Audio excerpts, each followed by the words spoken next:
Hello বন্ধুরা, আসসালামু আলাইকুম। কেমন আছেন সবাই? আ আমি আজকের দিনটায় ভীষণই ব্যস্ত ছিলাম। একটি ছিল আমাদের প্রিয় ছাত্রী বারিশকের রেস্টুরেন্ট ওপেনিং। এরপরে আমি এসেছি অভিনেত্রী তানিন সুবার আ জন্মদিন অনুষ্ঠানে এবং আপনারা দেখতে পাচ্ছেন তার একমাত্র কন্যা সন্তান আ কি সুন্দর হয়েছে দেখতে এবং আসার পরে এখানে অনেক পরিচিতজনদের সাথে দেখা হলো।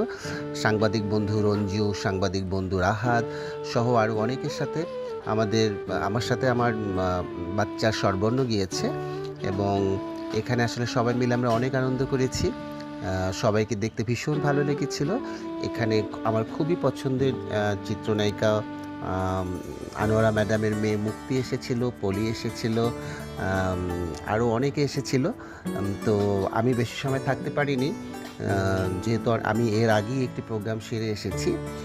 তো সেটার জন্য আসলে ক্ষমাপ্রার্থী তানিন সুবার কাছে। আমি খুব অল্প সময় থেকে চলে গিয়েছি। কিন্তু তানিন সুবাকে খুব সুন্দর লাগছে।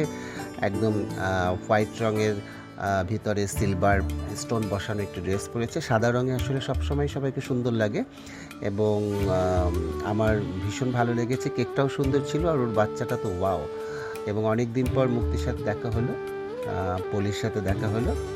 তো সবার জন্য অনেক, অনেক শুভকামনা এবং সুবা এবং তার বাচ্চার জন্য আমার অনেক, অনেক দোয়া এবং আশীর্বাদ রইলো। আল্লাহ যেন এই মা-মেয়ে দুজনকে এবং তার পরিবারকে সবসময় সুস্থ রাখে। আপনারা সবসময় ভালো থাকবেন, পাশে থাকবেন। আল্লাহ হাফেজ।